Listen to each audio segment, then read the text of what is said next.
So the 9 is really the peacemaker. You'll know, thank you, you'll know 9s because everybody gets on with the 9. Ringo Starr was the 9. Didn't matter what was going on in that group, they all still could talk to Ringo, and Ringo could always talk to them, right?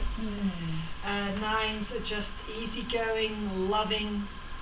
It's wonderful people, and they can have problems with just zoning out. Because conflict is very frightening to them. I remember being in a work group with a bunch of people. We've got a 9 and someone who was another type had a full-on tantrum. As adults, you know how this gets in these personal work things. And my dear friend Charlie, the 9, his leg literally started doing this. You know, it was just very, very difficult for him. Frightening. Yes, yes, it was very challenging. And he's just a delight, a harmonizer, whatever. Anyway, so let's look at the types. Self-possessed guide, receptive person, a supportive peacemaker, and then they might become an accommodating role player. This is again a disengaged participant, you know, the person who just follows the gang. You can see a lot of teenagers who are 9s can get into trouble there because they didn't quite dare follow their own decision, what have you.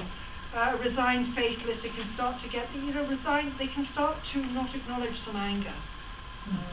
Okay? And 9s are the peacemakers, and every so often there's a major eruption. Major eruption.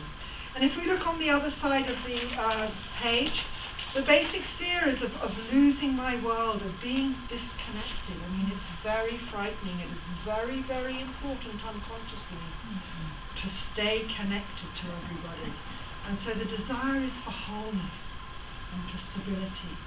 And you can think of a 9 rather like that tool that guys use for making sure that everything's level, spirit level. Oh yeah. A 9 is continually rushing around, just keeping it all together. Yes, level. And they're very receptive, very kind, accepting. And then at the average level, you can read this up more later, fear, conflict, and can be a little too self-effacing. And you'll see some types again at the bottom. Abraham Lincoln was a 9, and that makes sense. He had huge courage. Joseph Campbell, Carl Jung. Wow.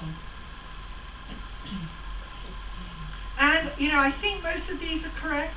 And again, I get very nervous about typing people. Yeah. And when I was giving my talk yesterday, I wanted to talk about Clint Eastwood for a reason, and I decided to go on Google, and on the first page there were 3 different types, and they were all top authorities saying this is what he is. And I thought, that's one of the downfalls of the Enneagram. It's not about labeling other people. Right. It's about understanding the energies, recognizing them, and then using them for our own growth. That's and the key. not doing harm. Right. Because, you know, down the levels, we do some harm. I put him in a class to some degree with Ronald Reagan and Charlton Heston. You know, they have these huge egos from being in show business, and they start to believe all the nonsense that's being said about themselves, and then they think they can talk as he spoke and be taken seriously. You know, which unfortunately some people take them seriously, but they do a lot of harm because of that huge egoistic stuff that's going on. Norman Rockwell is in here. Yeah. I love his paintings. I love it. Crazy about his paintings. Yeah, cute. Yeah. So that makes a Martial lot of dog. sense. So what I'd like to do for the activity here is for us to get into pairs, and I'm going to give each person 2 minutes, and what you're going to talk about is